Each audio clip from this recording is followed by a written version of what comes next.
You are listening to the Lucha Central Podcast Network. And now, LuchaCentral.com presents Masks, Mats, and Mayhem. Ladies and gentlemen, it is break time.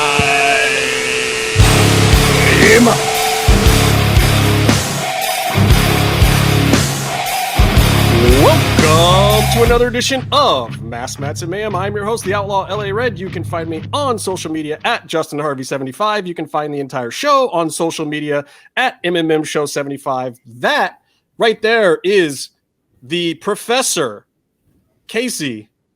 At Lucha Gringo. What's up, Case? Hey guys, what's up? I have no concept of time. I've been doing too many podcasts lately. This is my 5th podcast in less than a week's period. You are a man about town, and I got to say, I listened to your other podcast. I did the commentary track for Friday the 13th Part 4. It was very awesome. So if you guys are horror movie fans, you definitely have to check out some of the other stuff that Casey does. He is not just an encyclopedia of wrestling knowledge and lucha libre and all sorts of other fun stuff. He actually knows a shit ton about horror movies too. And also, I am the best ball hair shaver spokesman that a person can ever ask for. Oh, don't even start already. We got to talk to this hairy ball guy up here at Meefloaf. Meef, what's going on, brother? Can we actually hear you this week? Nope. Nope. You don't hear me? Yeah, we can hear you fine. It's funny. Motherfucker. It works fine for like 10 minutes in our prep before the show, and then the second we actually go to Meefloaf in the show, it's like, but that's all. Oh, that's fantastic. No, it sounds great. Let's just press buttons. No, it's good. Hold it closer to your mouth. That up there is at Byron Fever. I believe he's on Venmo. You can send him money, which we like because he's our money mark. What's going on there, Byron? I'm just recording a podcast with my friends. Okay, so anyway, I got heat. I got serious fucking heat this week. You know, I love fucking Konnan's show. I've listened to Keeping It 100 since the very beginning. I think maybe I've missed like 4 shows. Goddamn legend, first of all. One of my favorite wrestlers. When I used to make myself on video games, I stole the 187 DDT because it was such a fucking cool move. And if you listen to this show, you know that we have a lot of respect for what Konnan has done in the business, especially because it has directly affected a lot of friends of ours in a very positive fashion. I mean, legit, the dude is responsible for like at least 60 to 70% of what is going on outside of WWE in some fashion. He has fucking touched it and actually done something positive with it for the most part. Across the board wherever he could. I mean, the guy at one point was working for like 6 fucking promotions that all had dudes that we personally love in them. You know, and he's, helped get guys like Cross down in Mexico and done great stuff for Ray, Fenix, and Penta, and just brought lots of great talent from all the way back in the ECW days to WCW to Lucha Underground to MLW to AAA, like just across the board. Oh, the Crash, like all sorts of great stuff. So no beef with Konnan. But this week on their show, Kevin Kleinrock, the guy who brought us onto this very network, he goes on Konnan's fucking show and talks about every goddamn podcast on this network except us. And there's some great podcasts. Don't get me wrong. I want those guys to get the rub too. I've been listening to a ton of those shows myself. There's a lot of great stuff on there. But where the fuck were we? How the fuck did we get left out of this, Kleinrock? What the fuck is going on, man? Kevin, this is some bullshit. Kevin, it's because we're Hoovie's friends. Is it because we didn't have you on our podcast, Kevin? Is that the answer to this? Is that what it takes? I think that's what it is. That's what it is. I'm sorry we didn't have time while we were trying to get all of these ball hair sponsorships in order to have you as a guest on our already guest-packed show. Thank you very much. I'm sure they love being part of all this ball hair talk. Yeah, see, people don't understand. Go ahead, We should just go to the source and get Disco to read our mailbag. No. And then he could talk about it. We're going to have Hoovie on. We're going to get Hoovie on here. No. No Hoovie. Like, we need Justin, baby. His heat with Konnan might be new over there with all the bullshit he's doing on his podcast, but his heat with me goes way back to those mad t-shirts that I never fucking got. Though I did eventually get my money back. So fuck Hoovy and fuck Kleinrock. God damn it. People think that we're afraid to have heat with our own fucking network. Fuck you, Kleinrock. What the hell happened, man? We want a goddamn explanation, bro. Yeah, I got fucking. This is an ECW angle. We are fucking rogue already. We've been on this network for 3 goddamn weeks or whatever, and we are going fucking rogue right now. People think that we're afraid to say what our mind is, but we have talked shit on DJ and still had him on the show. We have talked shit on Evie Dub, still had him on the show. We've talked shit on all sorts of wrestlers. We don't give a fuck. We will give you our opinion, and my opinion is if you're going to promote all the other goddamn shows on the network, we better fucking be at the top of the goddamn list next time. What the champions? Fuck? Like champions. I was so excited when I heard him starting to talk about it because I'm like, we're coming up. Come on. We got heat. Fuck this shit. Start a list, Byron. Start a goddamn list. Put Kevin Kleinrock at the top of that fucking list. We will deal with this shit. I cried. And Psycho Clown. Get Psycho Clown on the list. Beef, you don't have to. You can just let it go. You can let it go. It sounds great. Yeah, it's fine. You're good. You're good, brother. I cried about now you can hear me. Justin. Fuck Psycho Clown. Just to make sure. That's my mic test. Yes. My mic test is fuck Psycho Clown. Psycho Clown's a dick. Fuck Psycho Clown. I don't mind Psycho Clown. That's for Eric Mutter.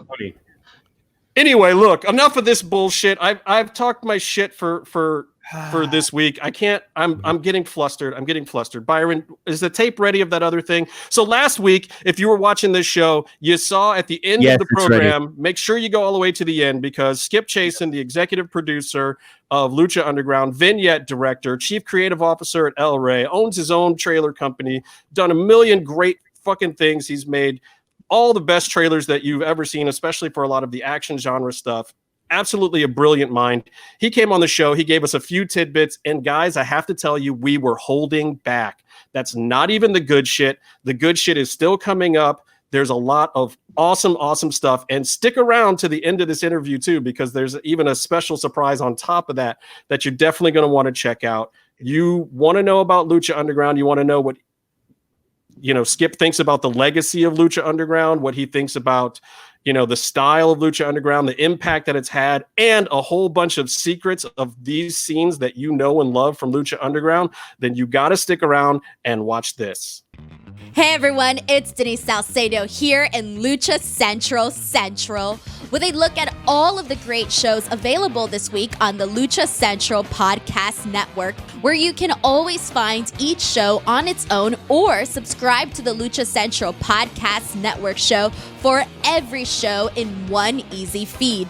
Our Monday lineup will start its rotation over this coming Monday, June 8th, as Lucha Libre Figures and Facts brings you a brand new episode. In the meantime, if you missed any of the debut episodes of our monthly series, Lucha Libre Figures and Facts, The Masked Cast, and The Business of the Business, check them out this week. And before you get into this week's brand new episode of Masks, Mats, and Mayhem this Tuesday, do not miss last week's amazing interview with Lucha Underground executive producer and El Rey Network Chief Creative Officer, Skip Chaisson, the man directly responsible for the groundbreaking series Look. And this Tuesday, join the show for part 2 with Skip. Thursday on Straight Out of the Bodega, Papo Esco and Gabriel Ramirez are joined by Marcus Mack, promoter of All Pro Wrestling, as they talk about the early days and legacy of Roland Alexander's APW, the eventual takeover by Marcus after Roland's death, and much more. Also Thursday, and in Espanol, La Mesa de los Márgaros returns to bring the show's unique mix of Lucha Libre news, opinions, and comedy to the Lucha Central Podcast Network lineup. This week, pulling up a seat at the table will be luchador Crazy Boy and leading Lucha Libre journalist Apollo Valdez. On Friday, the Lucha Central Podcast Network brings you Lucha Central Weekly and Lucha Central Weekly en Español. Get all the latest updates from Mexico as AAA and CMLL prepare to return to action, and the most newsworthy notes on luchadores across the globe, including a look at the Rey Mysterio retirement angle from WWE's Monday Night Raw. and the NXT Cruiserweight title tournament finals. Will former CMLL, AAA, and Lucha Underground star Hijo del Fantasma capture his first WWE gold? Be sure to subscribe and follow all your favorite Lucha Central Network series on your favorite podcast platforms. And please be sure to give a rating and review to help more fans find the shows that you love. For now, this is Denise Salcedo signing off from Lucha Central Central. Have a great week. We're talking with Skip Chaisson, the executive producer of Lucha Underground, a guy responsible for all of those fabulous vignettes that you guys see. And Skip, I got to ask you about a couple of those because, again, you've done all these trailers, so you've got this stylistic presence where you can. You even said it earlier in the interview that you were kind of imitating certain scenes at times, like Marty the Moth was a little bit the Shining thing, right? Absolutely. And one of the other ones that I kind of want to ask you about where I don't know exactly where they came from, like the Taya Perfect Woman vignette, the Famous Bee car commercial stuff. Some of those that are very different than even the regular Lucha Underground style. Like, where did some of those come from? Well, Famous B, again, the crazy minds of DJ and Roach. Who knows where? I don't know where they get that stuff. But they floated an idea of, well, we're always breaking the wall, like in certain ways. Always breaking that third wall or fourth wall. And what can we do to make it feel like, a commercial's happening and not happening? Or wait a minute, where are we at? They brought that idea up and I thought it was great. And I can't remember, I'm sure that they were thinking of it too, but I immediately thought of Cal Worthington commercials. This is really old. Cal Worthington and his dog Spot, and his dog Spot was always an elephant or a monkey or some crazy thing. I got to tell our listeners and viewers to look up Cal Worthington on YouTube because he's a California legend. Classic, hilarious, Channel 13, whatever, with the fuzziness of the antenna breaking in and out, and old school TV Saturday mornings, not even Saturday mornings, after the cartoons, early afternoon, and you're seeing Cal Worthington and his dog Spot talk about his come on down to his car lot because he's got a sale. And so as soon as Roach and DJ brought up the Famous B thing, I just, okay. We got a parking lot. We got a wall. We got a thing here. And this is great. This is how we can do it.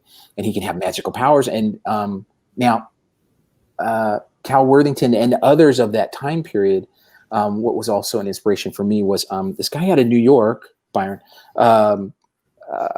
Crazy Gideon's House of Electronics or something. Yeah. Oh, I love Crazy Gideon. Right? So it was almost like a combination of Crazy Gideon, Cal Worthington, and Fred Sanford. So that was, putting it together. And then thankfully, Brian, he was able to grasp that and understand. So if you can imagine, I acted out a lot of that stuff. So he can see how far it's going and the campness of it. And so I'm acting it out.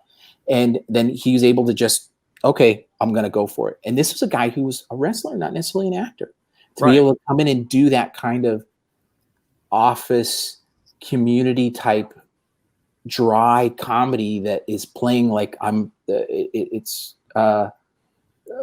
best of show kind of, I'm doing it. I'm involved in it. I'm invested in it. I know I'm funny, but I'm not aware of it.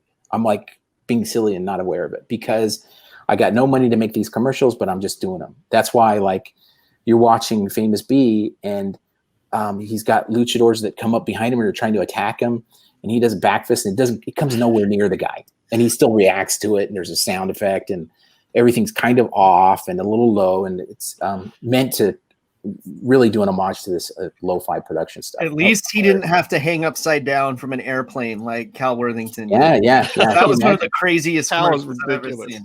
Yeah. Now, if I had been able to do something like that, I'm sure we would have. I'm almost positive you would have. So, okay, I got to ask you about another one specifically because I see chatter on the internet, and I think it's one that you actually probably get a chance to clear up right here. Yes. The hallway scene, the Vampiro hallway scene, was it in fact inspired by the scene in the Daredevil show? Oh, I can say exactly that we shot that way before Daredevil. And that's what I thought. See, okay, so right. my thought was that it was inspired by Old Boy. So which is where the Daredevil scene was inspired from. That Old Boy and the Raid. Those were the things that I showed. Old Boy, the Raid, and it'll come to me in a minute. Old Boy, the Raid, and another film. And if people haven't seen Old Boy, by the way, the third act is going to mess you up real good. But watch it. If you haven't seen the Raid, I don't know if we can be friends. Like, you have to see we're assuming they've seen the Raid case. Yeah, we're absolutely assuming. Groundbreaking. If it wasn't for the Raid, it wouldn't. A lot of stuff would not. It would have taken a lot longer to get to that action choreography. But way before, way before. And in fact, let me see. We shot it before. Even Eric was saying something. It was before it aired, before Daredevil aired, in their scene. Which was awesome. That was great. And I like to think that maybe they had a full day where we had an hour to do. An hour in the middle of the night. And Frankenstein. So Frankenstein's monster, really. So I'm adding that into it, and the music choice is very different. And then to have this poem that is there, but we were putting Vamp over, or the return, really. The return of Vamp. Yeah, the return of Vamp. So there's a couple of season 4 topics I want to talk to you about, which I think are super interesting because, as Lucha Underground progressed, we saw going from just the cinematic nature of the vignettes, and I always loved your power of hero perspective, which was something I learned about Hero's Journey. Yeah. And especially like some of those forced perspective things with things in the foreground and whatnot. Mm-hmm. But we saw that evolve over time where you're not just making the characters look big anymore with these crappy sets.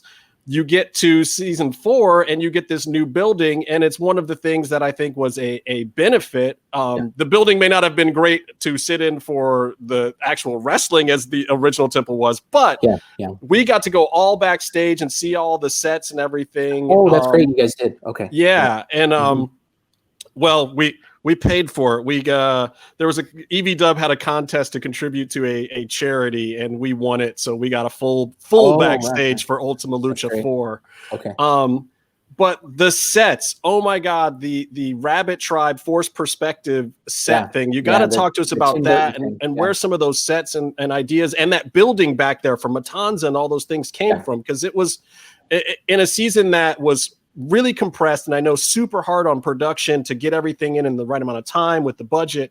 It was one of the big successes, I thought, of season 4. So I was just kind of wondering where the ideas for the sets came from and what you were able to do as a director for the vignettes for season 4. Can I cut in with a quick question that Justin just made me think of? Was Matanza, were his segments inspired by the cinematic masterpiece known as Penitentiary 3 by any chance? No, they were inspired by Basket Case 2. Come on. No, we've argued over this. I wish I could say that. It was really so. Okay, let me answer a couple things first. And going back where Eric's, we got the go ahead, and then Eric was saying, "Well, gosh, that the old temple, it's gone. Although we have left it, so we didn't really get a chance to blow it up or anything like that, which would have been really cool." But he came across, so I can't remember how he did it, but he came across this one building, and I just, you got to come over, and I drove over, a Tuesday afternoon or something. And he said, maybe this is a thing we can present to Robert, because I think there's got a lot of potential. And I always check, we go for buildings for shooting. I always go underneath and then on top, because like one of the things on it, for the original temple, I am confident saying we shot every angle possible and every nook and cranny in that place because it was rad. It was great. And plus, even on the roof. And on the roof, to get skyline shots and get those things in a regular production, the money it would cost to do something like that. It's crazy. And we were able to get those things. And then plus those bridges that we stole, we stole all kinds of stuff. But those bridges and everything around there, priceless. It was great. So it was going to take a lot to kind of raise the ante in that other place. So we go into this place and there's like, I walked through one and I just said, oh, this is like a murder room. This is great. A murder room. Yeah. Yeah. And so the inspiration really, sadly, I don't want to disappoint you guys, was Texas Chainsaw Massacre. All right. For Matanza, from both, either like the murder room there where he goes, in Texas Chainsaw, he slams the door and you don't know what the heck's going on behind this door and everything. And that was Matanza's lair. So then we're up in this thing that has these slats on the floor. And Dave Navarro, our killer lighting director, was saying, well, I think I could do something with these slats. And it was like, oh, maybe we can get shafts of light. And he's like, yeah, we can do this. And, we did. It was not easy, but it came off really cool. So we had that. And then since it was an older building, sometimes there would just be no wall. It was just a hole in the wall. So we walked up and I looked out, and from this big hole in this one wall, we looked down and there was just an opening with a kind of what felt like a platform, and it was surrounded by water. It would take forever just to build this set, and it was already there. It was so great. So there was a lot of existing really cool things. And then Kelly and her team, that's where it allowed her to shine in a lot of respects, because she actually had time. It was short, but she had time to be able to build sets. And we had the knowledge of, okay, if we had our druthers, what would we do for Dario's office? Well, Dario's office was a pre-existing office in season 1. So we were forced to skinny up and get in the corners, and we couldn't carve a hole out. We couldn't move a wall or anything like that. So for season 4, because we had an area, she was able to, like with Dario's office, that was a set that had 2 walls that we could open up and pull out. And then there were holes. So we fashioned holes between, he had like a barrel where he'd drink his Modelo and stuff. We could put a camera in there. So that 4-walled thing was, Kelly just built that from scratch. The Rabbit Tribe is, 2 stages. The Tim Burton kind of waiting room type thing was first, and it started as just in the line was that the Rabbit Tribe is waiting in a waiting room like Beetlejuice. And in that waiting room, things were too small or things were too big. And maybe there's one source of light. And then we thought the discussion took us to Alice in Wonderland. And then the forced perspective, and we were able to do this. And when I was little, I'd gone to the Winchester Mystery House, which was all dealing with forced perspective. And, it's a crazy wish list, but then somehow or another, Kelly and her crew were able to do it. Kelly and Nance, amazing. That was great. So between that, first we had the waiting room with this crazy forced perspective and everything that then goes into actually underground to the White Rabbit's lair, which was a whole nother thing brought in. I had imagined it as, black all around, and then at the bottom of this hole, which was underground. We're like, what's a rabbit live in? That's where that came from. And then Kelly was saying, well, we could bring in dirt. We could bring in this. Let's use this post here. Cause you're still dealing with not a real set. You're dealing with a building. So there's like posts sitting around and stuff. And man, she built this whole thing. It was crazy. So then we decided, how to light it and everything. So really a team effort. I mean, really, really a team effort. But to have those sets and standing sets was great. I go back and forth between, I really liked in season 1, the locker room-ish areas for season 1.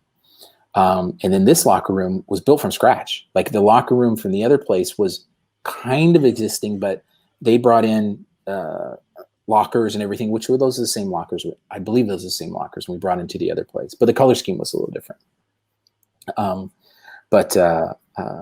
Yeah, we had actual standing sets, like a real show, where we didn't have that before. So we kind of, The sets we had before that Kelly built were not nearly as intricate because we had Pentagon's dojo and we had the Master's lair, which kind of morphed a little bit, but it was still, it was Pentagon's place.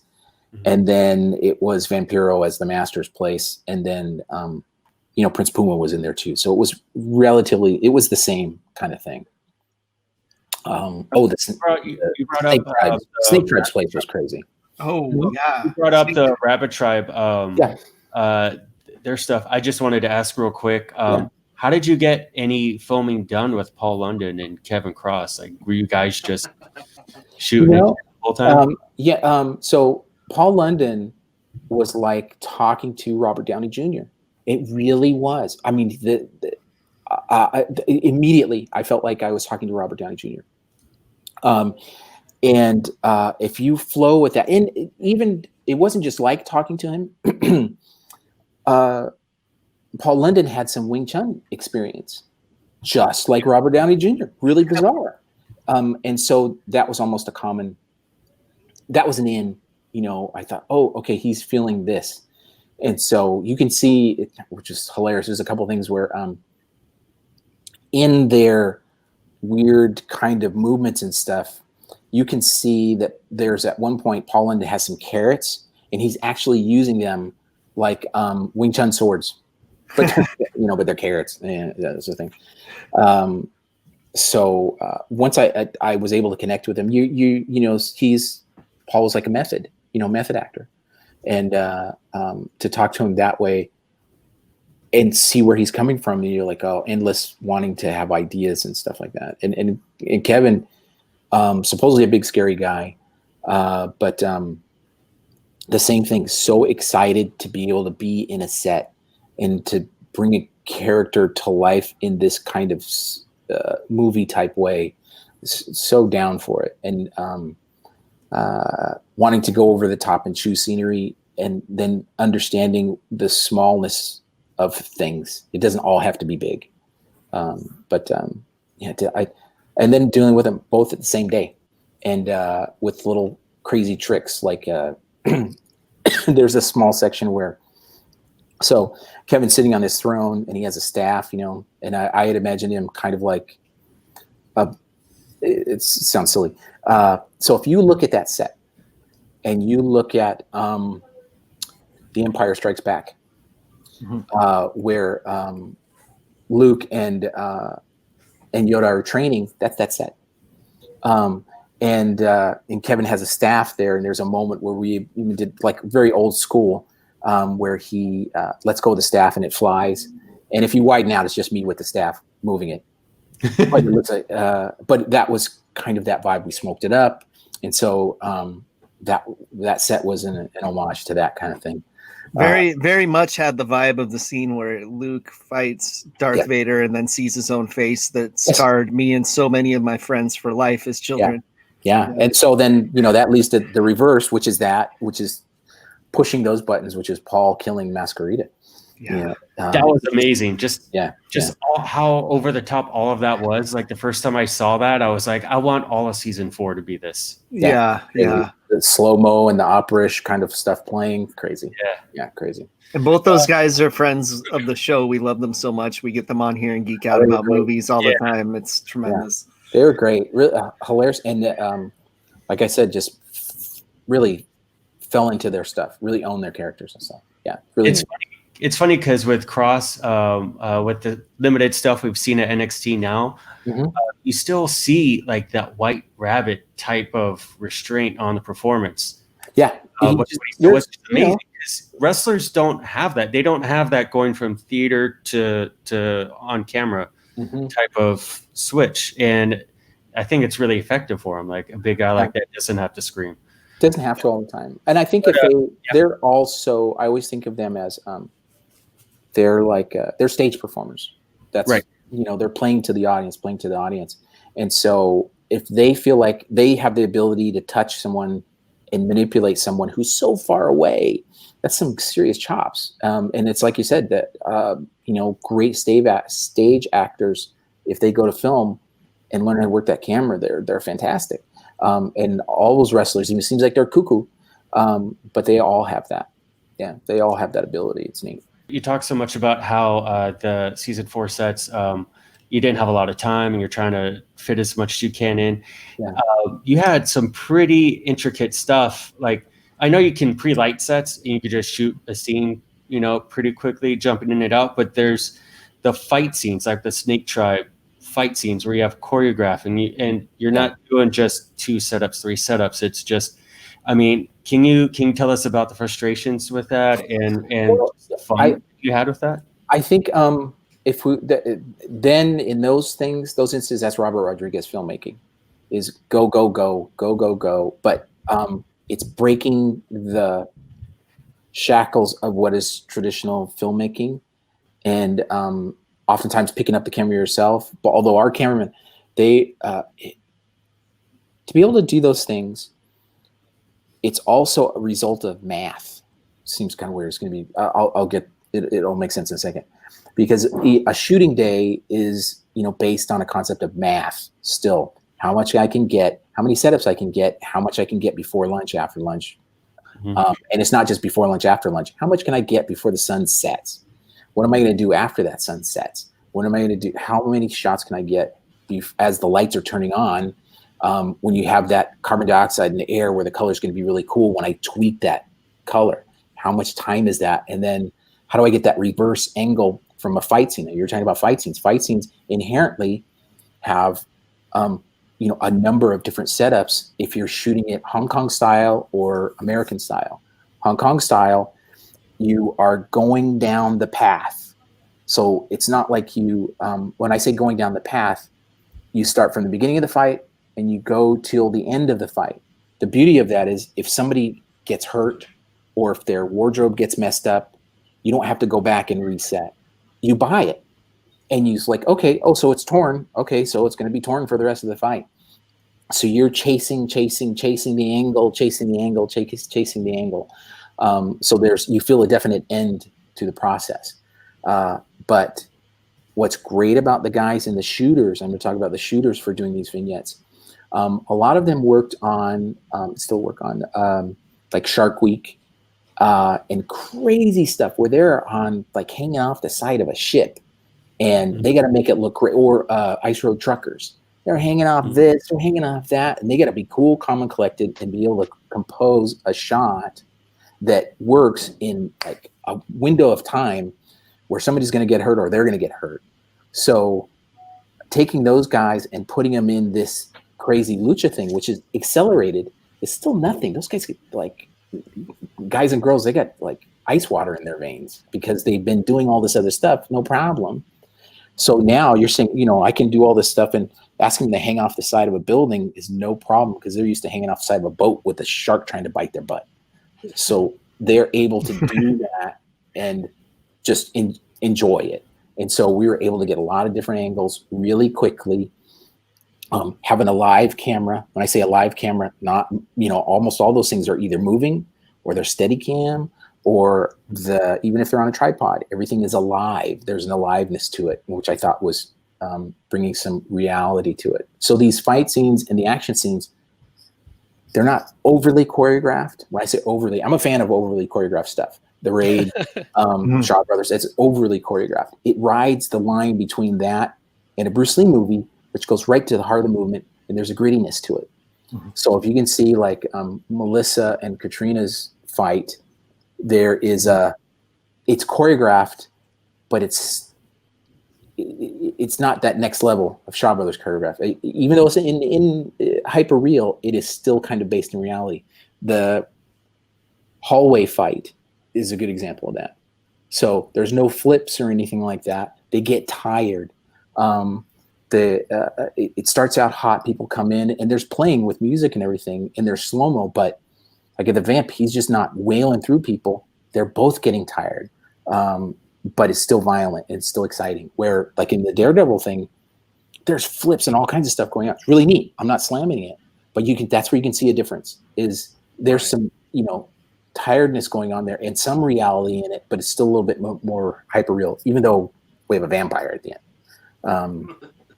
The Sexy Star has a fight very early on. That was one of the first fights that we did.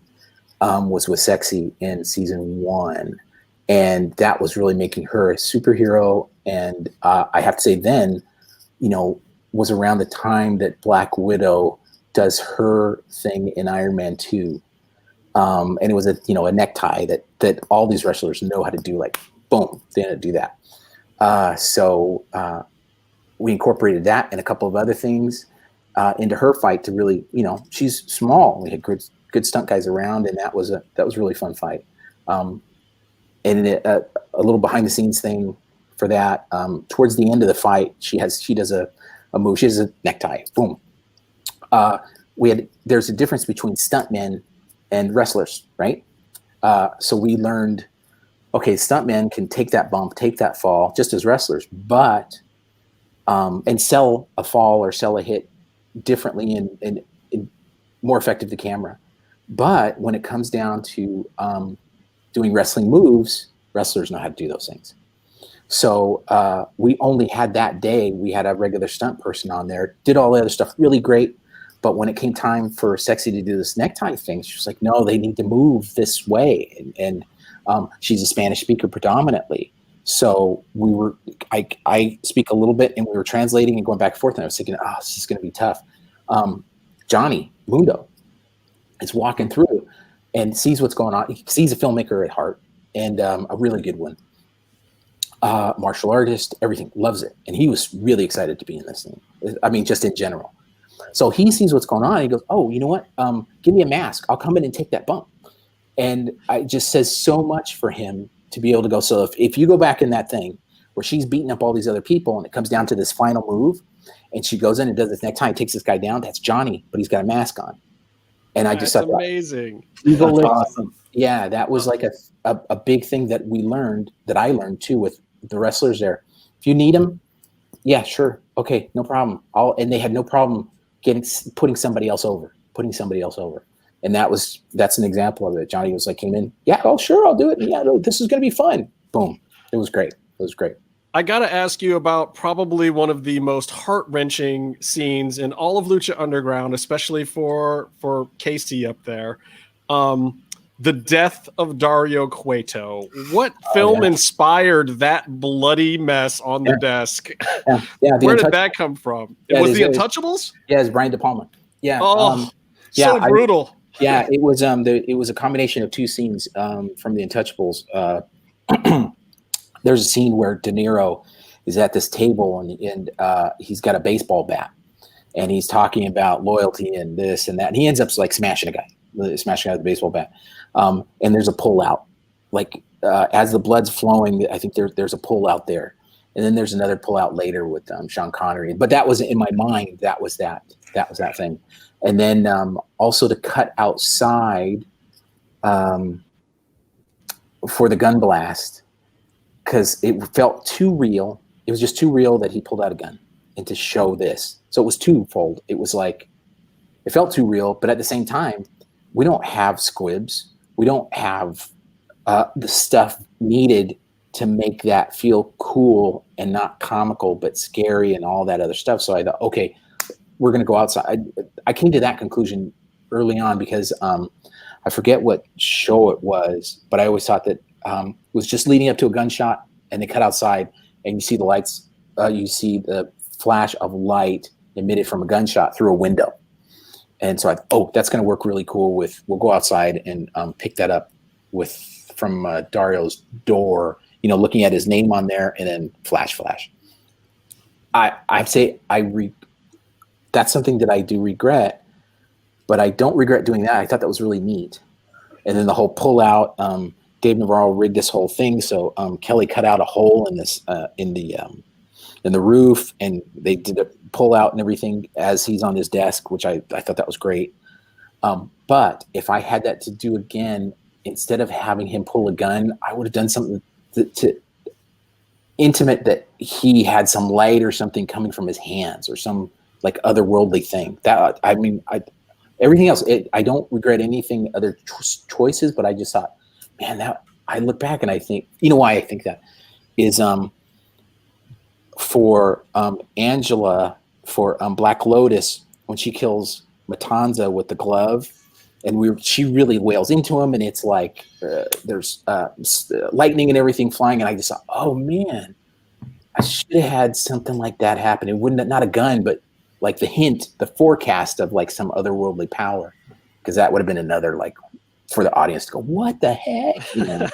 Speaking of what the heck, I think our other co-host Eric Van Wagenen wants to ask you a question. Yeah. I gotta tell you, I was sitting here going, you mentioned that Skip was joining, and I said, I know what's going to happen. I'm going to click in, and my stupid bald head is going to pop in right in the middle of an awesome Skip Chaisson story where he's talking about filmmaking and symbolism and how he held the camera and how he did this, and I'm going to shit all over this amazing story, and bam, I pop in. That's exactly what's happening, and I am sorry to anybody watching this. I ruined that, because I should just turn off right now and leave, because Skip is telling stories and nobody really needs to talk. Oh no, not at all, not at all. Yeah, Eric, I thought you have you been? Good to see you all. Hey, Meef. Hey, you right? How have you been? You guys all look. You all look like shit. You all look like. Thank you. Scrolled away in a hole for 3 months. What's sunshine? What's vitamin D? I don't know. Exactly. All this setup, all this crazy screens and everything is part of Eric's secret project, if I can say that. Oh yeah. Yeah. I don't know.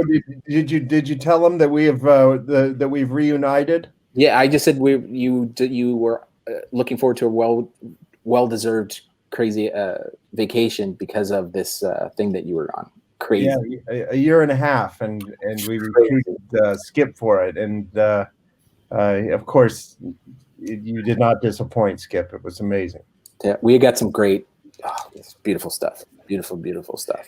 You know, guys, we love having scoops. If you guys wanted to give us a couple more hints, I mean, we can just say it. It's not really hidden, but it doesn't really fall into the MMMshow world necessarily. Where'd Justin go? Is he gone? Is he around? His internet is screwed. He'll be back. Yeah, he'll be back. There was a TV show 20 years ago called the Eco Challenge, which was it was on several different networks from MTV to I think A&E and whatever, and it's basically it was an early reality TV show. I think it started in '98, and it was adventure racing started with the Eco Challenge. I think the original one was in Utah, and then it moved around the world. And it's basically a team endurance racing, and so they have since, like everything else, they've been bringing back old formats. Amazon Studios brought back the Eco Challenge with MGM, and they're redoing it for Amazon. It's a 10-episode hosted by Bear Grylls. Nice. And it is basically a 12-day race across Fiji with 66 teams of 4 people. Awesome. And it's crazy. It was intense.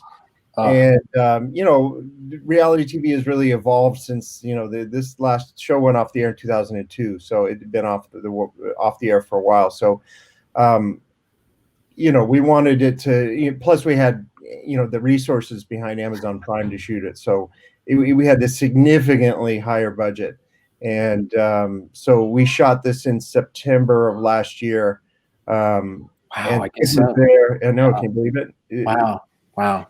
Yeah. Skip was there with some of his crew, and we had a whole bunch of really experienced adventure cameramen and directors and producers, and it was a nonstop 12-day race across Fiji for teams, and it was pretty intense, awesome. and fun. And so we had Skip there shooting a bunch of second unit stuff and a bunch of awesome B-roll, time lapse. It's crazy. It's a lot of crazy Fijian warriors. Like they should just use the outtake, Skip, for a background package on the Wild Samoans or something like that. Yeah, I know. It's not when Eric says it's across Fiji. It's like these teams are climbing mountains, falling into rivers, and then they're in the ocean, and it's over. for action junkies or fans of lucha who are in action, at the same time, they'll like this. And then plus it's beautiful. I mean, for this drama and everything, and the amount of coverage is incredible. Like that, you can see these adventure shows, but here you really do feel like you're right there because the camera's right there. And as you will see shortly, I think probably in early June, released an original Skip Chaisson trailer for it. So if you haven't seen one of those in a few years, which probably is true, Skip, you haven't been really in the trailer business. No, that's we go way back. Yeah, and we only hope that the series will live up to the trailer. We would absolutely play the trailer on this show. Yeah, the second it releases. I'll send it to you guys for sure. Absolutely will. Eric, I want to apologize to you about. I think you reached out to Brandon for Eco Challenge. I think I did. Yeah, he was working with you, right? Yeah, Byron stole him. Rescue, and I feel bad because I know how much of a talent he is, and I felt bad driving. He's great. I'll always call him on anything we're doing. We had a lot of there was a lot of cameramen I didn't know. These were like guys that were, some people who had worked on like Free Solo and who had worked in like these crazy, we had like these specialty camera guys, guys that could shoot 7 cameras at a time while riding mountain bikes, up cliffs and stuff. And I mean, these are cameramen that I don't usually. So these aren't the cameramen hanging out at the bar after a 10-hour shoot day. Yeah. These are like some hardcore dudes that I didn't know a lot of them before this, but I'm thoroughly impressed by their ability to endure and shoot. Yeah, it's amazing. I think they went through just as much as the as the racers. Yeah, we embedded some of them. I mean, you can't really, if you're in a outrigger kayak, you can't really put another body in that kayak with them. But anytime they were on their feet or on the ground or on bikes, we a lot of times had embedded crews, traveling along with them, trying to shoot, while keeping up with them at the same time. But we did a bunch of lucha people on there, like Ryan and and Mark, a bunch of like that. We had our drone guys and a bunch of our editors are lucha editors. So there's this little sort of core people that I'll bring along with whatever show I'm doing. So there's a lot of the old lucha guys on Eco Challenges. Even in my small team, that was Chris Stevens. Yeah, he was lead shooter for lucha. Did great, hanging out at helicopters, not just one helicopter. It was like a Tony Scott project. There were multiple helicopters flying around. And we had 5 helicopters on call every day. Yeah. Wow. That's sweet. Amazon budget. Wow. Dude, Amazon to make Lucha Underground season 5. Yeah. For one episode we could have done. We could have done the whole season. We could have done 5 episodes, season 5, 6, and 7 probably. It was crazy. My God. Yeah, I went from being terrified of helicopters to like, okay, can we dive down to go from here to there? And I know, and it was before all the Kobe stuff, and I was sitting there just going, man, we did way stupider stuff than that. Oh my gosh, yeah. Oh wow. Yeah. But I remember when I was doing a home renovation show, we would it was with Vanilla Ice, so we would get helicopters every now and then to steal footage, which was awesome. But like by the 2nd or 3rd season, The Office made us cut it out because of liability. Like you can't go up there without insurance. Like there's no planning ahead on that show. Yeah. And Fiji, like it's so mountainous and the weather changes so quick and it's so It makes me real nervous up there, and we got all of our helicopter pilots from New Zealand, and we had like the one guy that I was comfortable flying with. He was born 4th generation Fijian from Australia, and he literally would fly the plane with his knees while looking at his map, and we'd be going up these sheer cliffs, and he could probably draw a topography of Fiji just from memory. He knows it that well. So that guy was good. They were all really good, but when you want to just bring a regular helicopter pilot and drop him into Fiji and expect him to survive. Now with that the wind changes and everything, and he put us down at bases of a waterfall, and that at the top of the waterfall in a little spot, which I thought is amazing. But then when you are dealing with the wind and changes and everything, and then that weather and the bush, you're stirring up all kinds of grass and leaves and bush and dirt, and it was a little nerve-wracking. I got to say, there were times I was a little nervous. I could say that I was nervous the whole time. Yeah. I was doing this volunteer thing over in the Middle East with American 300 to visit all the troops. So one of the times we're flying helicopters, and something I do all the time. Like they would mess with us. They'd pretend they're dodging and just start banking around. And for me, you airplanes, I'd think, okay, well, we're crashing now. It's But I got in the chopper doing the B-roll day with Bear, where Bear had his own helicopter. He has his own. So we needed all these like panning, swarming over, going over the top of, coming around from behind, and I drew the short straw. I think I was in with the shooters, and I should have just let them do it on their own. That one had me shaking just a little bit. I mean, we were getting really close to each other. It was intense. Did you guys use much helicopter footage for Lucha, or were you mostly drone stuff? Well, there were both things. Chopper, a ton of great, awesome chopper stuff in downtown LA. Oh my gosh. Yeah. Great stuff. And then Ryan's drone stuff. Yeah. Great. Yeah, we were able to, we were at least able to reuse all the, we spent all that money in season 1. We were able to reuse a lot of things. You see a lot of that stuff. Yeah. And it was gorgeous. That stuff, that really, it's interesting. Like a lot of elements go into making something feel cinematic. Like if we didn't have those chopper shots, you still feel stuff, but the show would only feel a certain size just by flying over everything coming over downtown or up the 405 or that intersection there just gives you an inherent feeling of weight, so it's in size. It was good. It's so good. I always thought that added a lot of the Burnett element and feel and look to it as well when you're combining all these producers and directors' styles. And I always loved that about the first season. I was like, damn, it really is a combination of Robert Rodriguez and Mark Burnett. This is crazy.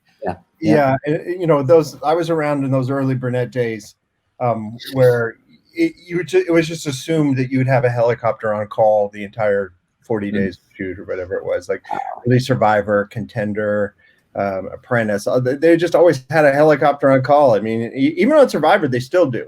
Wow. And we shot some of Eco or World Toughest Race, as it's called on Amazon. We shot some of that on the same island they shoot Survivor. And they just keep a helicopter there, and they have the luxury of saying, okay, two contestants are out fishing, bring in the chopper. It's like. But that's a big network show, and it's been on for 40 seasons, so they still have some perks. But that is definitely a sort of a throwback. And now with drones, you see chopper even less. But there's you can't beat that giant 5,000 foot chopper shot. You just can't. Yeah. So I got to ask you guys both this. We've had Skip for a while, so I don't want to keep you forever, Skip, if you need to get out of here, but I got to ask you guys this. We're talking with Eric Van Wagenen and Skip Chaisson, 2 of the executive producers from Lucha Underground. If there was ever a season 5 or a continuation of Lucha Underground, what is the get? What is the thing that you guys always wanted to do that you never got to do? You'd have to ask Chris and Chris that more than. Yeah, I think so. Yeah, because that's where all the craziness really sprung They from. actually told us the answer was full frontal nudity. I'm not going to say which Chris said that. I may be making it up completely, actually. One of them wanted more BDSM. I thought we did. Didn't we do that with Joey? I thought. Well, right.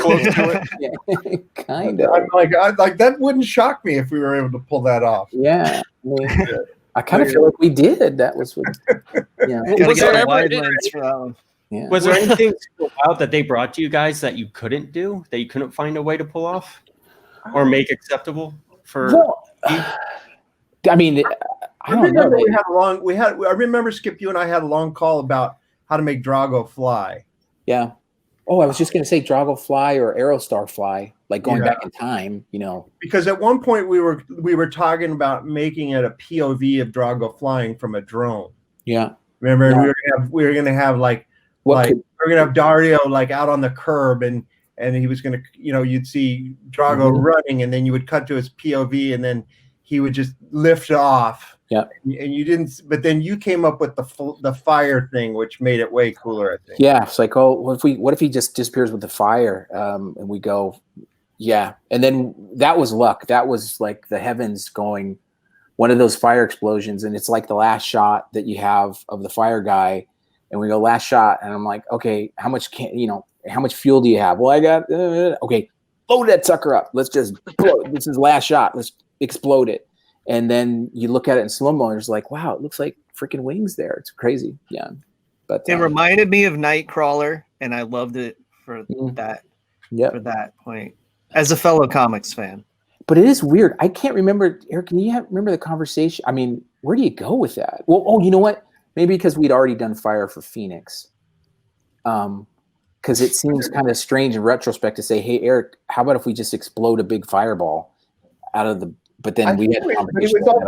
I think it was like we were coming into our last week of like we had to give up the warehouse, and we were trying to find stuff. We were trying to economize our night shoots. Yeah. We were trying to like, all right, well, we have 2 nights to get, these 7 shots. Like, how do we do it? Yeah. Oh yeah, we know because we were shot number 7. Yeah. We remember clearly the shot that didn't get done. Yeah.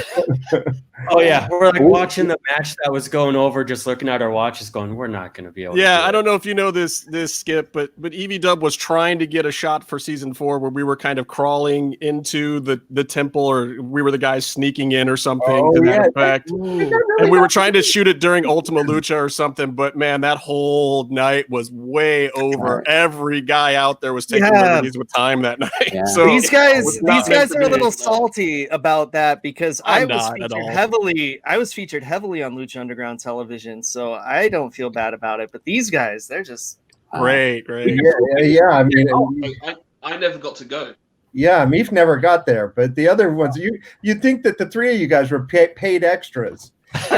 Maybe. I think the wrestling newsletter said I was once. And we're gonna keep with that, Evie Dub, because when I show up at other wrestling shows, sometimes they stick a little 100 in my pocket there. So let's just leave that one. All right. So here's a question for you guys, and you guys may or may not be able to or even want to answer this. So would you, if there was a chance to do a season 5, would you even want to do it, or is Lucha better left where it is now? I mean, we get that it would have to be something different and that you'd have to reimagine it, but from a business perspective and a creative perspective, like, has it run its course, or would you ever be excited about trying to do a season 5? Is there any chance? I mean, I think the window on it is closed a little bit. Like, I would like to do something else in that space. I mean, Skip, you and I, we had a great time doing it. Yeah, I'm going to say no comment on the business perspective. I can't comment on that at all. But from an emotional perspective, I've always talked to Eric about, I love getting the band back together. Everybody from cast, crew. It's great. We've all done a lot of shows and stuff, and you have great experience. You have good experiences, sometimes a little tough. And even then, that was tough. That was tough. We did a lot of stuff, but it was tough. It was good tough because we knew, we were like, wait a minute, how do we pull this off? I can't believe it. And it was because of all, those wrestlers and the crew and everybody just all buying in, all buying in. Here's the shoestring. Okay, we're all buying in. Kelly's and Skip's being humble, but he was the linchpin for so much of what we were able to do. He actually was employed by the network, so he had more he was our network executive and our director. So. Yeah. That helps. This very rare situation that was fantastic for those of us on the production side of it, where there was never this thought of, they're never going to let us do it. It was like, hey, Skip, how about this? And he'd say, yeah. And we'd say, awesome, let's do it. And that was the approval process. I mean, that was it. Like, can you imagine? Yeah, I know. I could go how many places. This is always the beauty of El Rey is, well, gosh, if I had a second guess on something, ask Robert, like that's, he opines right then, like, you just shoot him a text and he'd say, cool. Hey, that's cool. Oh, that's really cool. Can you shoot some more blood? Yeah. I got to tell you guys, like from the first time I ever read about this before it even went into production, and I heard that Rodriguez and Burnett were teaming up to do a wrestling show, I thought to myself, wow, that sounds like the coolest thing ever. It's doomed. Like that there's no way. But in fact, those two guys' mentalities about how to film things, Burnett always with the biggest idea in the world, and then just go get it done, guys, and make it the best thing ever and make it top quality. And Rodriguez with the like, okay, give me 5 credit cards and let's go make a movie kind of mentality somehow made this thing work. I mean, coming with those two guys, big global perspectives, and then Dorian coming in with the stuff from Mexico and the wrestlers and the connections there. It somehow freaking worked. Right. Are you guys amazed that you pulled it off at this point? It's weird how I was just going to say. I wanted to make. I wanted to mention Luis as well. Luis, as an actual actor, was also like on set. It was almost like having an instructor on set, and being bilingual and being this. There were so many things that just kind of fell.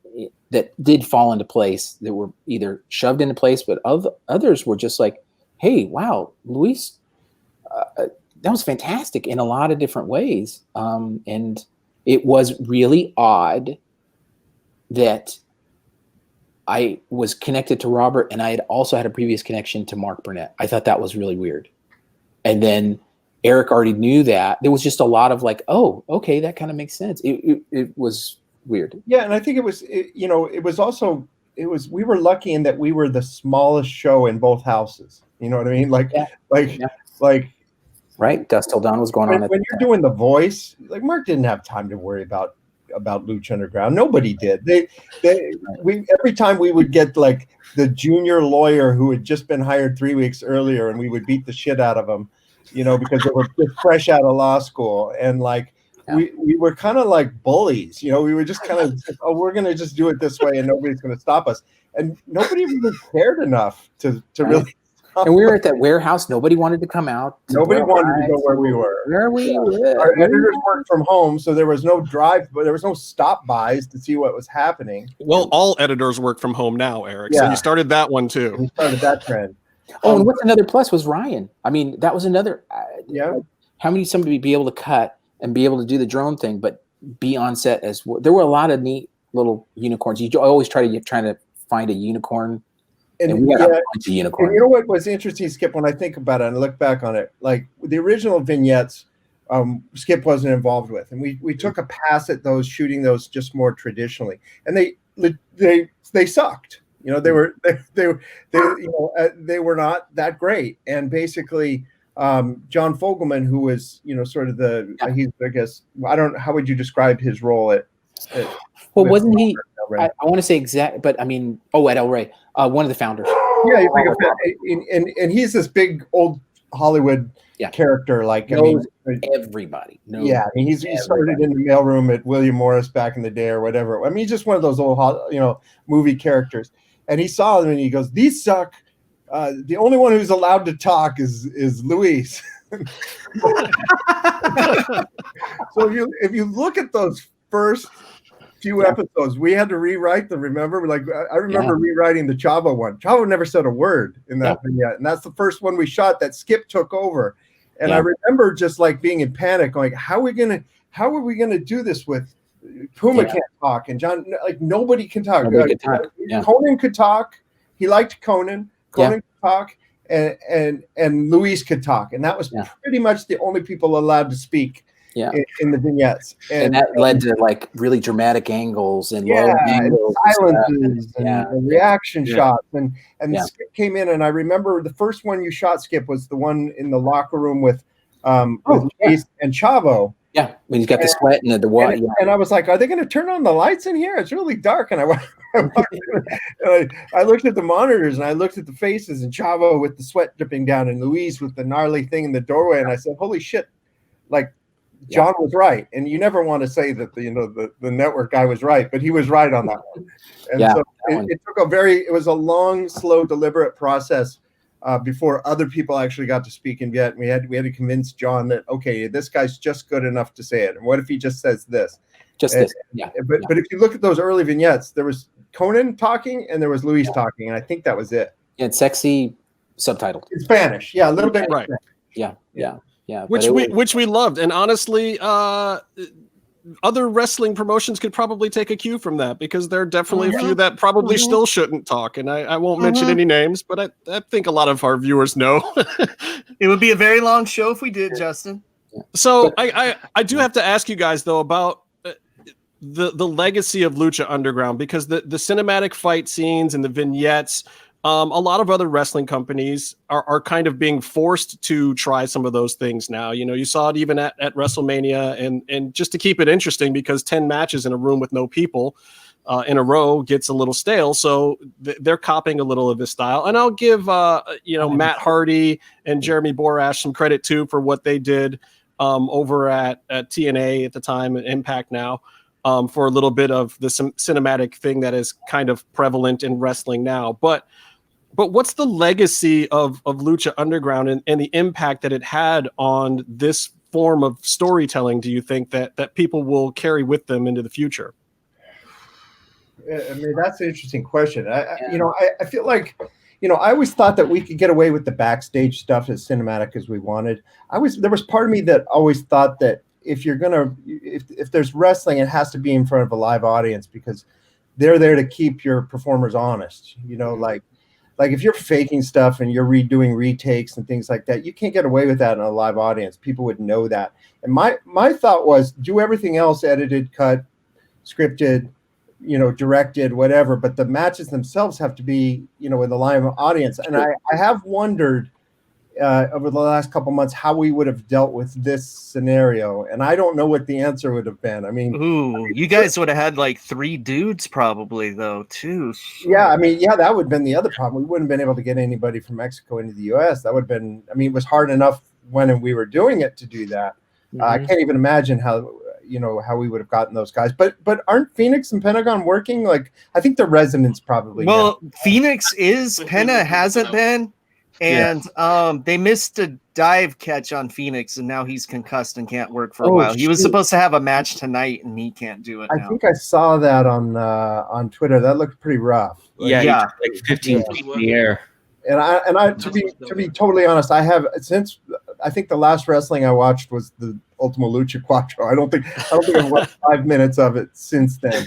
I needed to take a little break from it after a few Honestly, years. You guys would be proud, because WWE's stealing so much from Lucha Underground that you guys would be pretty into it, including the writers, but not because of that. But maybe DJ's just borrowing from himself. This could be true. That does kind of make it a little more okay. Yeah, no, you know what? I say that the more success everybody has, the better. The more people can work, whatever people like. It's nice to see an evolution in anything, but it's you have to evolve or die. I don't think you can do things in any sport. You look at the way the coverage is on any sport, and you go back 20 years, and it's dramatically different. And 10 years from now, it'll be even more different now, every sport. So it is pretty crazy, though, seeing The Undertaker wrestle in a match that is essentially the Melissa and Katrina fight. That's pretty really crazy. Wow. Yeah, I think it's been borrowed from a lot. Wow. I was just thinking, there's a couple, I'm amazed that we were able to do, like we did you guys were talking about homages, just in it's a wrestling show. And we went away with that. No, it's not a wrestling show. This is, it's our universe. I don't know if you guys remember when Dario goes to meet Lorenzo Lamas. Yeah. And, he goes downstairs, and that's an homage to Goodfellas. And we follow him downstairs, and he comes and he just has a conversation with them. and it's just so cool. And I love how Dave lit that scene. And that was just a scene that, wait, where are we? What? Oh, this is, but it's still engaging. There's no action in it. It's just straight up acting between these guys. And then, man, I keep on going. There's, I don't know if it's a legacy, but it's something where you go, well, if this is the head of our wrestling world and he's talking to somebody who is out of the world, but he's still pulled in the universe. He knows the mayor, he knows this, he's involved with everything, but still, and you buy it and the audience stays with it. And there's nothing going on there, but dialogue, beautiful lighting, some music and everything. And then it sets up, it's a good play for the action that's about to happen in the ring. And then the way we kill him, oh my gosh, the kid punches his head and then it explodes and he sticks in his eyeball. That's tremendous. That was beautiful. You were the first wrestling promotion to kill your talent. Well, second. Well, okay, second. Too soon. But then WWE now is throwing people off the tops of buildings. Oh wow. And they kill them off the show that way, or do they magically? No, they come back without a scratch. The next well, they did kill off Tori Wilson's dad by having him get fucked to death on WWE once. So that was probably one of DJ's. Actually, we should ask him. DJ's. Vince's limousine that exploded. Yeah, but then he was okay. Yeah, wrestling's weird, dude. Isn't it supposed to be weird? Isn't that the whole point? It's the whole point. That's why it's fun. I like it. Yeah. Well, not to everyone, but to you guys at least it is, thankfully. Well, everything that DJ, I like that everything, and then I was always trying to impose, like there's craziness, but yeah, everything has a consequence. That and what the beauty of Roach and DJ is everything, there was a consequence to everything or a result of everything. Black Lotus thrown in the trunk of a car. Okay, great. That was a definite homage to Quentin and from Dusk Till Dawn, but then in the trunk and pulling her out, but then she's training and there's still a consequence or a give and take or an action reaction to each one of those crazy things that was homages to other stuff. We were in Kill Bill world for a while, but while that's going on, they're connected to this character and connected to this character. I think the connections and consequences were just really neat. Maybe, I don't know if that's a legacy, but it was like, Well, that's something that really stood out. And I think that allowed the fans to trust, the believers to trust when you would bring back almost like tired tropes like the wrestling wedding, which they never pan out. Yeah. But then yours was awesome, Yeah, awesome. And it's for the taping of that, because that taping went on for, that was like, yeah. It went on a long time. Only like 8 minutes for me, so it was great. But look, for editors, there's a reason why they have jobs. Let's just say that. That was one day that day I think that whole day went like 2.5 hours over or something crazy. Yeah, I think I was the only one of us that was there for that one. But it was I'm not gonna lie, Eric, it was brutal. It was fucking brutal. Let's not do that again. I was there. I agree with you. Well, that was production time. Yeah, because like it was like being in a film class every day when you'd show up, and he would have clips that he would pull up on his iPad and show you, like, this is what we're going for, this director, this movie, this scene, and you just go, all right, I'm in. I'm all the way in. This is awesome.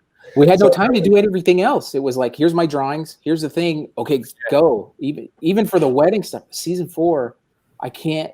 It is amazing. I wish you guys could, just appreciate how much was done. I'm not talking about just our, the Skip Film team and everything, but just to pull off all those matches with all the guests and with all the people and the crowd and everything, and then just that compressed time frame, crazy.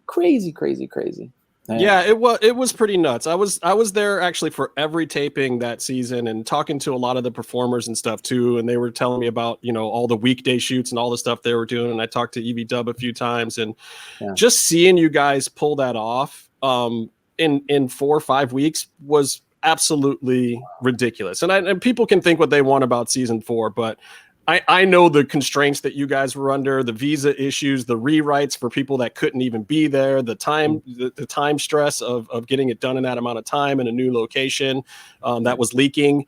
A lot of people don't torn down, right? Remember that, Eric? What's that? that was going to be torn down. Yeah, they were tearing it down the day after we finished shooting, so there was no extending it. Yeah, there was no reshoots.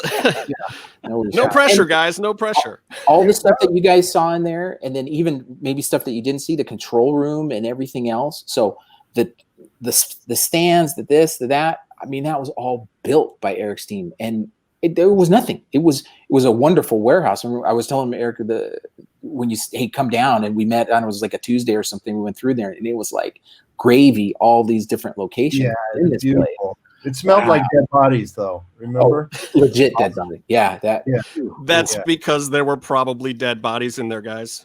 Let's be honest. Yeah. You've been in that part of town, right? I'm sure now it's very expensive condos, though. So, yeah. I don't know what. I haven't been there, but yeah, that season was kind of like a weird blur for me. I barely even remember it. It was so fast, and just like all our those night shoots, just, and it was what do you guys said, like 7 setups or 7 scenes or whatever scenes to get through in the night, and then remember John came on the last day of shooting and said we should turn on 20 more shows, and we actually like. Thought about it for a second.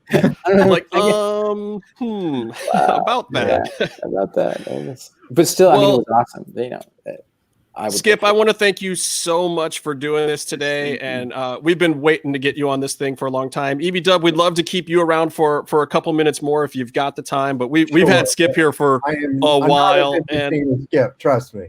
We'd love to have you back again sometime too, Skip, because there's a million things I even have in my notes that we didn't even touch. But and I'm sure the listeners are going to ask questions too. So I'm sure of it. But thank you so much. We've had most of the Jefes on this show, and you were definitely the standout that we hadn't had on yet. And it was great to get your perspective on everything.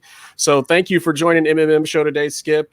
And hopefully we'll see you again soon. And good luck on all your future projects, because I know people can use your help on them. Oh, that's very nice to say. Thanks very much, guys. Eric, I'll talk to you. And thanks, everybody. Thank you. I appreciate it. Thank you, Skip. Take care. Lucha-Masks.com by Pro Wrestling Revolution, bringing you, in partnership with Masked Republic, the Lucha Brothers, as well as Japanese legend Ultimo Dragon. Go to lucha-masks.com and fight Lucha Strong with masks from your favorite Lucha legends and Pro Wrestling Revolution luchadores. Stay safe in style and represent your favorite luchador. Get yours now at lucha-masks.com, powered by Pro Wrestling Revolution. The rest of this podcast is brought to you by Zubaz, the most comfortable pants in the world. Ow. All right, you guys ready?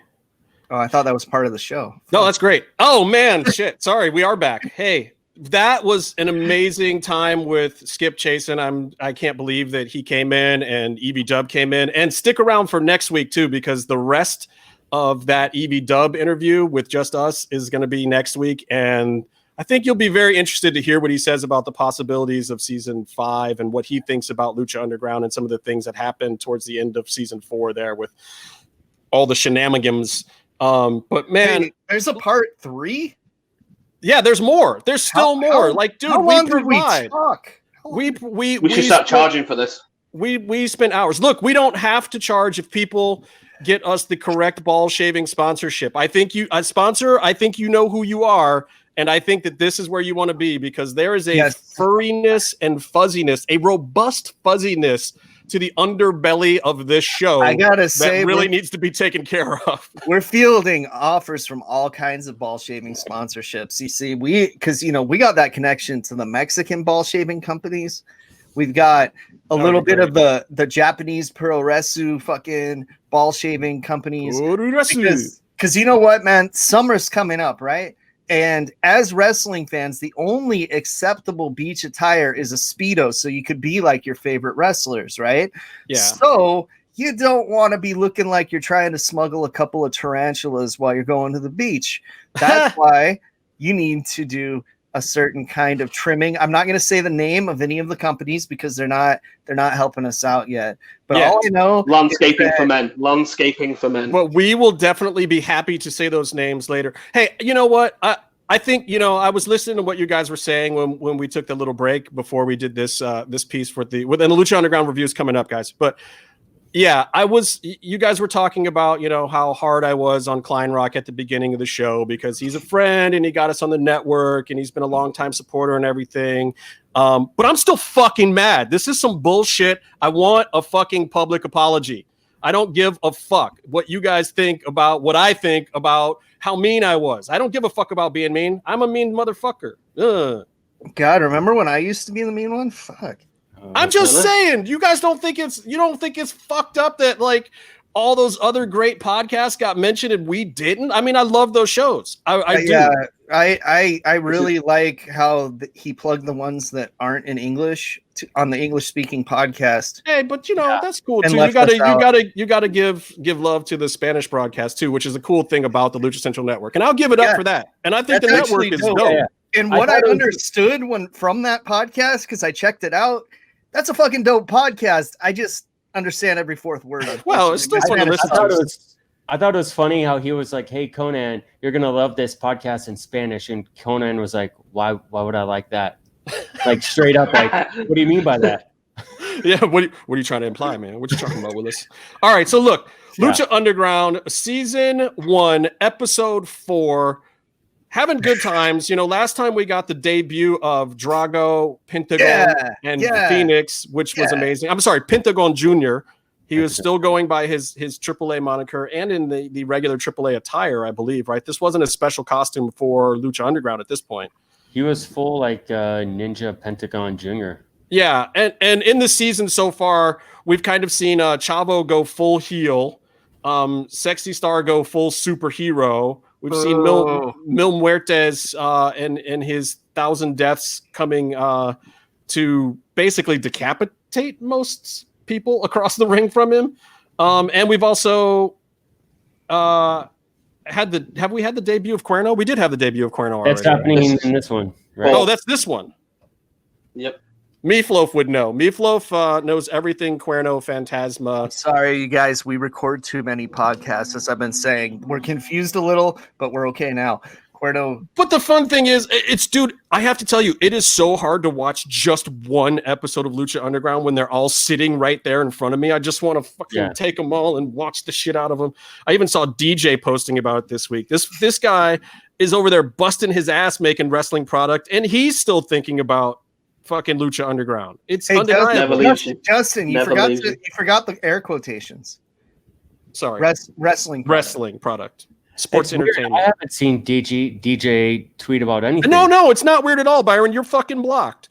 Yeah. Speaking of things that you should follow on social media, go to Skip Chaisson's IG. He's been posting all sorts of great behind-the-scenes photos and stuff from Lucha Underground. He's in a very nostalgic mode about Lucha Underground as well. Who knows what him or Eric Van Wagenen might post in the future, or Roach or DJ. So if you're not following those guys, you might just want to give a little at Skip Chaisson on your IG and just see what he's up to. And then on he's not very, I don't think he's active on Twitter at all, but then on Twitter, follow DJ and Roach and EV Dub and you never know what might pop up.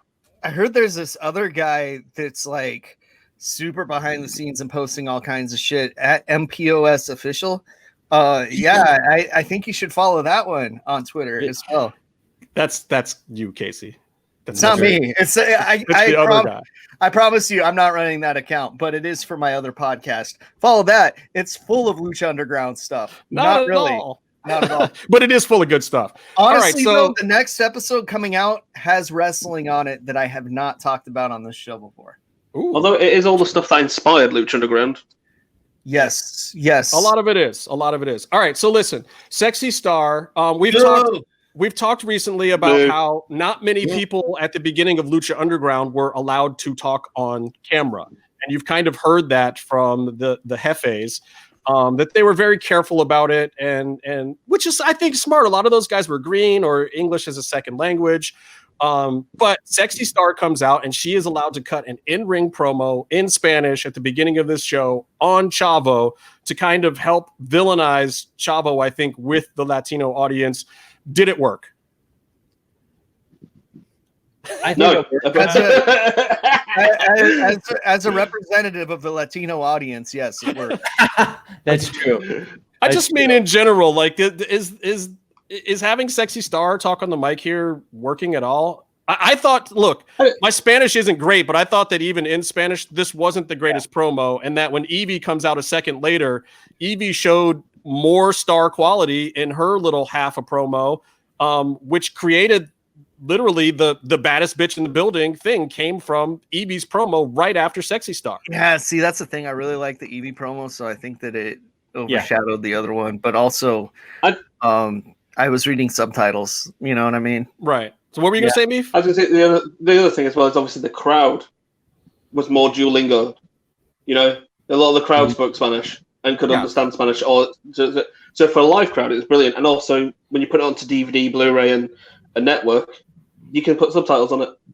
So, I mean, I'll tell you what, like, my Spanish is super mediocre, probably worse than Byron's or Casey's, but at the same time, not much is being said in these promos that's hard for me to follow, whether it be her or Pinta or any of the Mexican performers that were in Lucha Underground. I followed almost all of them, and you can tell which ones are good and which ones are a little, iffy.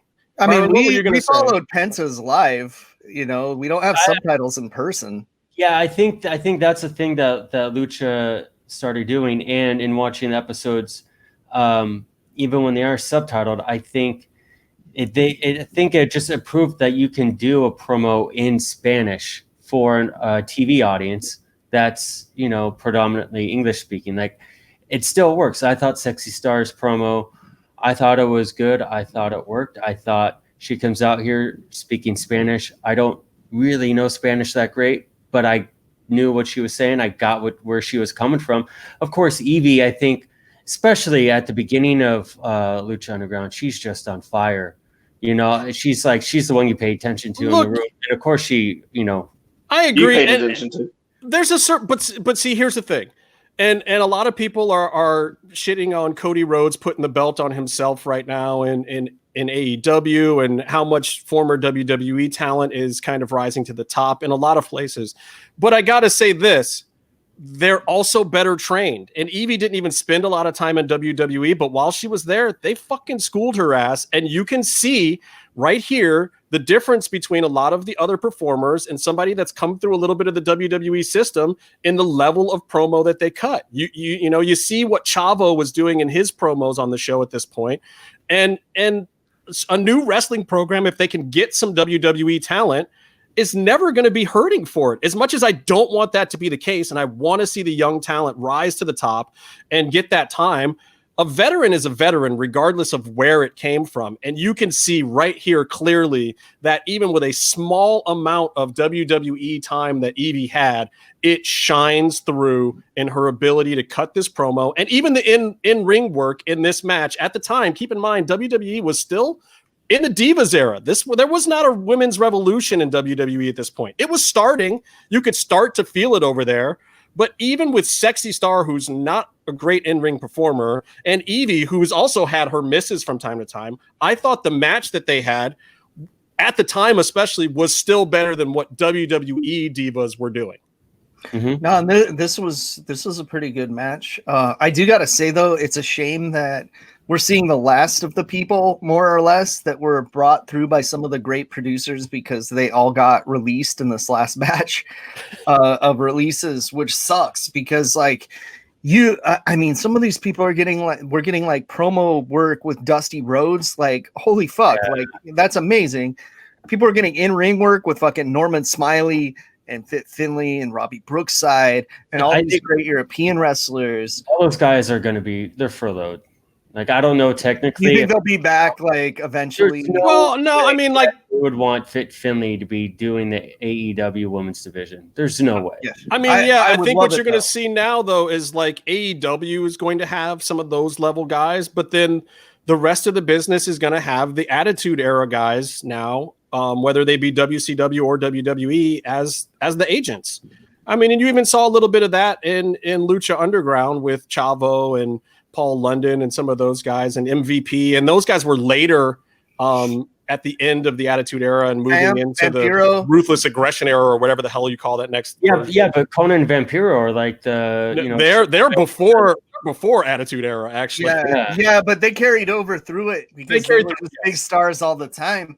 It's kind of dope though to think of like the diversity they had agent wise in Lucha Underground, despite being such a small promotion. Yeah, and not even really being a promotion, but being more of a television show. Mm-hmm. And it's money well spent, though. I mean, you look, when we would go to those tapings, they would do 6 to 7, 8 matches maybe in a day. And typically, one agent had 2 of those matches. Right. Or sometimes just one. And they could really focus on them, make sure the guys did the right thing.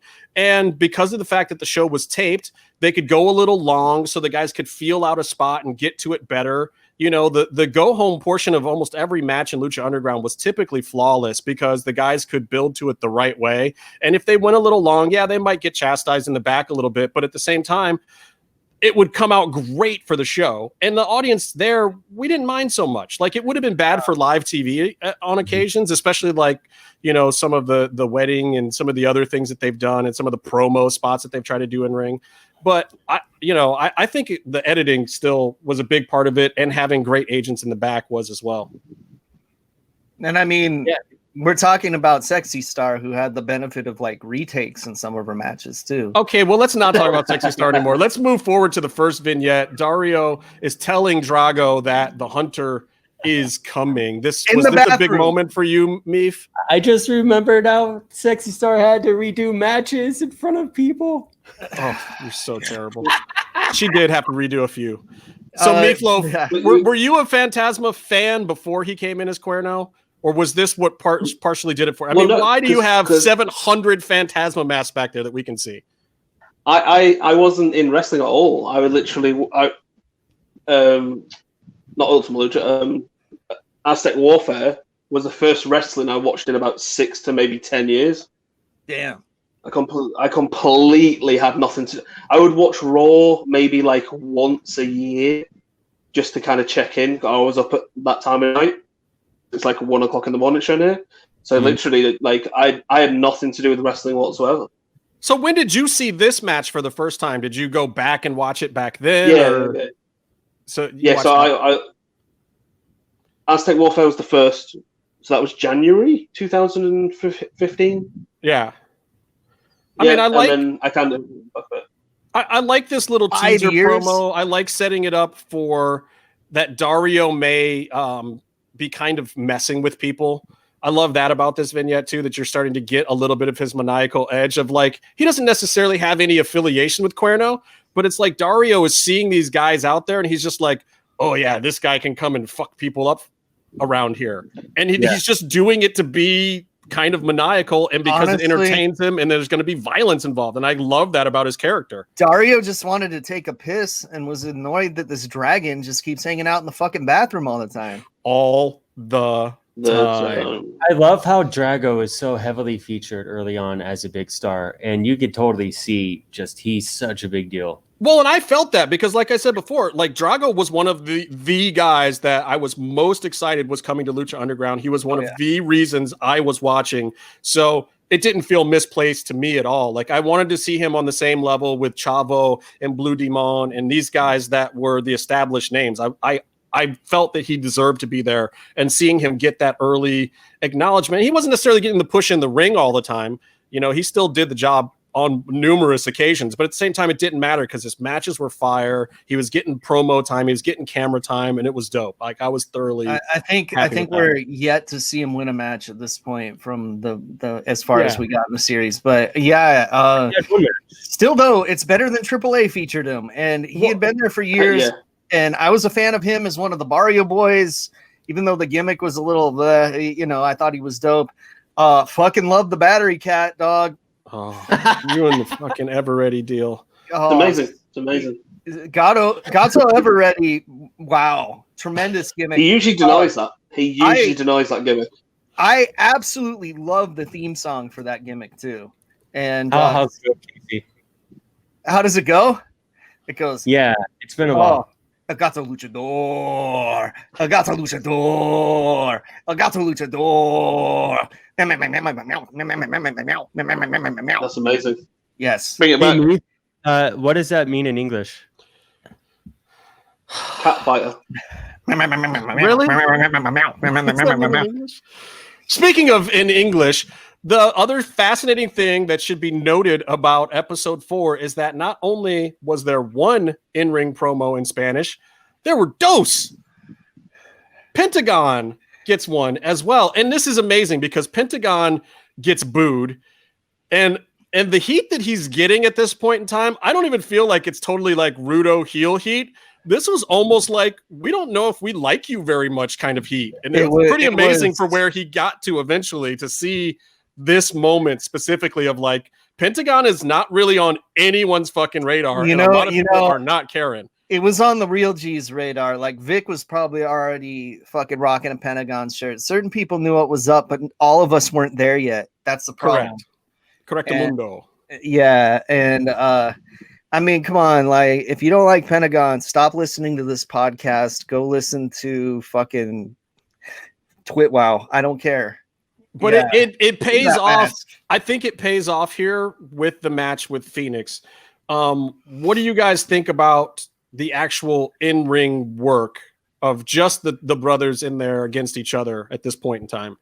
Dude, okay, so, like, I loved it. I felt like we're starting to see them become who they are as wrestlers in this match because they did a lot of spots that they still do now, but they did a lot of stuff that didn't quite work that they stopped doing or just wasn't as efficient. Not that it didn't work, but like there's certain shit that they didn't need to do and they kind of cut that out of their playlist. Yeah. And then the stuff that's good, it's still there. Did Pentagon start saying Chinga tu Madre to Fenix? In this not in this match yet. No. Yeah, it's a little later. Yeah, they still had a little bit of respect for their own mother at this point. Yeah. Wait, do they have the same mother? Yes. Okay. They're legit brothers. Legit brothers do not have the same mother. Like they could just have the same dad. Yeah, it's not Blue Demon. It's not Blue Demon. They're not called the Lucha Half Bros. Fuck. I thought it was great though. It was really cool to see Pentagon work more of a stereotypical lucha libre but also like both of them you're seeing them working more of a traditional match, less geared to their personalities. Like at some point Pentagon just in his career goes more towards hardcore sort of garbage matches where he gets to really make people bleed and he had already done quite a few of those at that point too, with Aries and stuff like that. But this does showcase that he knows how to be a great base in a standard lucha libre match, but also do some flying himself. Like not a ton, but enough to super keep it exciting. Dude, the dive that he does in this episode was like one of the official stills that Lucha Underground put out to promote the show, and it must have been my wallpaper on my computer for like 3 years. You could see Fenix sort of beginning to figure out how to kick people in the head too, but he doesn't really incorporate that into his moveset till later on. So yeah, it's interesting, but it was a good match. This also has the dive from The Office, doesn't it? You have the big dive from The Office. That was last one. Yeah, that was in the triple threat last time. Yeah. Which was great. I mean, it kind of set the tone too for some things still to come. So the match, Penta again loses clean here. Oh god, fucking damn it! But I know, but at the time it was exciting to me because Fenix was the one that was new to me. This is exactly what I feel like. People are complaining about that Archer didn't go over on Cody and stuff like that. Like Lucha Underground didn't make that mistake. Like Pentagon was not the guy that needed the rub yet. Fenix really was, and to showcase that, like, hey, we're bringing the new young breed up from Mexico, and we're giving them a real shot. This guy's gone over 2 weeks in a row on two great dudes from Mexico as well. This is what Lucha Libre is going to be in Lucha Underground. I think it was the right call. I agree. I think Pentagon had story going on, and if he's winning all the time, then why is he in the ring complaining? Losing was part of it, wasn't it? Yeah, and part of his starts his journey to become more powerful and go into the cave and do all that stuff. I think it worked for both of them, but that's also like, at this point, Fenix is kind of like the good work rate, luchador. I gotta say though, this whole Penta Chavo thing that this is leaning to just pays off so beautifully in murdering a wheelchair bound Chavo Guerrero. Yes. So let's also, my friend, I must kill you. which I think some of that plays out in the next episode too. But so we get the King Cuerno package, the hunt is on kind of package, and we're really kind of very shortly in one episode, they're really establishing this hunter character that he's going to be hunting down other luchadors in some fashion, which is kind of menacing. You don't really know if he's a Rudo or Technico yet. And anybody who knew Phantasma, I think this was a really unique opportunity for him to come in and kind of inhabit within Lucha Libre, just inhabit a whole nother character at the same time while he was still doing his regular thing in Mexico. And I love it because Oh, go ahead. So I was going to say, there's one good thing to notice about this. The mask is based off of, I'm going to try and pronounce this, Mixacoatl. Hey, pretty good. Correct? Yes. Yeah. So that who was basically the Aztec god who had a basically black face with red and white stripes, and he was the god of the hunt, which was dope. Like I never knew about the headdress thing. That wasn't quite. People did their fucking research. His character is very Kraven the Hunter, also, and there's definitely bits from both of those in there. And I think that the fusion makes it perfect for a wrestling character. Like if you just went straight with the God or straight with Kraven the Hunter, it wouldn't feel right. But you put the two together, and you got something special there. But with the right person behind the mask too, you know. So the great thing is we got these two awesome luchadors from AAA. They're facing off. It's Drago versus Cuerno. There's a bunch of hype on Cuerno for this match, and Drago wins. Casey, what the fuck is this submission? It's just a move, dog. I don't remember. Whip of the dragon's tail. No, the dragon's tail's a pin, man. That's what he beats him. He beats him with a pin, doesn't he? This is a pin. He beats him with the whip of the dragon's tail. Then it was the dragon's tail. Yeah. It's basically a modified O'Connor roll. I don't even know. I don't even know if there was a count or if it was a submission or what, because I was too busy with my eyes just like wide open, like what the. And this is probably rewatching this episode. This is probably the 5th or 6th time I've seen this episode and that move, and every time I'm still like, I need to go back and freeze frame it because it's an O'Connor roll, sick ridiculousness, and I love it. If you're, it's like an O'Connor roll if you were a reptile doing an O'Connor roll. Yeah. I had never seen it before, and I haven't seen it since. I mean, you also get the arrow from the depths of hell. Yes. So now they don't call it that this time, though. I don't think yet. I don't think they've named it yet, but he definitely does it. Matt was still in what a maneuver kind of phase right here. He was calling sling blades Tanahashis. Yeah. Well, you know, these things happen. See, I would call him Billy Bob Thornton, the true inventor of the move. I'm gonna get my sling blade. I'm gonna get my hand around your neck and you're gonna fall down. The other thing as well to notice in this match I sounded like the dude from Ozark that's like the hillbilly crime boss. Sound like you said that before. Yeah. Drugs are bad, okay. Anyway, it was a great match. I think that this is, again, another representation of what we were expecting from this show. This is the point in time when I felt like I'm watching this and it's like, okay, these guys actually know what they're doing with this Lucha Underground thing. They're really building something here. I plan on watching all of this all the time. I was working on a show up in in Bend, Oregon at the time, and I was just in the middle of the mountains doing nothing after work. So I would watch these episodes and then rewatch them when they re-aired, and they were absolutely worth it. Sorry, on the back end of the matches to notice, especially if you were familiar with Phantasm before, was the difference in physicality in this for the character. Because you see people put on a hood. Like, I'm not being funny. We all knew that Puma was Ricochet. Sorry. What? It was the same wrestler. I mean, he had the moveset and everything. Yeah. But he changed the physicality, just like the way he actually walked, the way he stalked, the way he actually moved around the ring. You see him do that, like, crouched kind of just like slide. Yeah. And it's just like, that's why he's going to be fucking amazing if WWE don't fuck it up.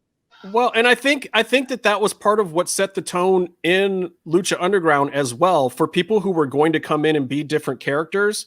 That, you know, Phantasma really was the one that set it up of like, no, you have to inhabit the character. And I will say this on the negative side of HDF is that later down the road, especially when he came back, that I felt like, season 4, that there were times when he was not even realizing it and slipping back into Phantasma too much and not still inhabiting fully the Cuerno-ness. But at the same time, I still loved it. I'm not bagging on the guy too hard. You know who was still good, who was also good at that, Justin? Who that is? Mil Muertes. Yeah. He's been a lot of places with a lot of faces. So we get a quick vignette with Konnan telling Puma, don't get all up in anybody else's business. Once again, I love the angle of Konnan kind of controlling an up-and-coming wrestler. Whether or not it's for his own good or not, you be the judge. Maybe Konnan knows what he's talking about. Maybe he's the fuck out of kids' business. We don't know yet. He's like, dude, don't hang out with this guy. You'll start doing fucking Pilates and shit. Come on. And then we get to the big, spectacular, show-stopping main event that's going to have all the wrestling moves that you ever wanted. This is going to top Rob Van Dam versus Jerry Lynn. This is going to top any feud that you've ever seen. This is going to be the best wrestling match in history, better than Edge versus Orton. This is going to be Big Rick versus Johnny Mundo. My notes are nothing. There's nothing on my notes. It's just blank. It just says Rick versus Mundo. Hey! First of all, Johnny went through a table. Big Rick is the shit. First of all, I didn't say he wasn't. But this was not exactly what I was hoping for when we were talking about Lucha Underground. Let's be honest. Big Rick was the shit before he wasn't the shit. I mean, there's a specific point we'll talk about when we get to it. We mentioned it in earlier episodes. He also, when he got the eye patch and I was yelling Tiger uppercut, Tiger knee. Tiger! He had no idea what the fuck I was talking about. Tiger! He looked at us like, what? Huh? Tiger uppercut. Tiger knee. Anyway, look, this was just advancing storyline in my opinion. Again, former WWE talent, Johnny deserved a certain amount of respect in the booking because he was a big name that they managed to bring in and kind of bring out of pseudo retirement for Lucha Underground. So they got to give him the rub. This was the feud they chose for him. Obviously the money that he lost to Big Rick in the first episode or whatever has to kind of play out a little bit. So that's why you're getting this match. And, he goes through a table, crew runs in, blah, blah, blah, blah, blah. Nothing much else to say about it. But hey, look, that's good. We got through 4 episodes and we're feeling good about Lucha Underground. We're getting some Spanish promos now. We're getting some fun Lucha Libre stuff from Penta and Fenix and Drago and Cuerno. So I'm overall pretty happy with it. Yeah, it was a good show. Great show. More of this guy. Come on. Yeah, Penta. More of both these guys. So anyway, stick around for next week, guys. We're going to have some more great times with Eric Van Wagenen, Lucha Underground showrunner, not just the executive producer, but the showrunner of Lucha Underground. He was the man. The buck stopped at him. You told me it was going to be Sid, bro. No, not Sid. Never Sid.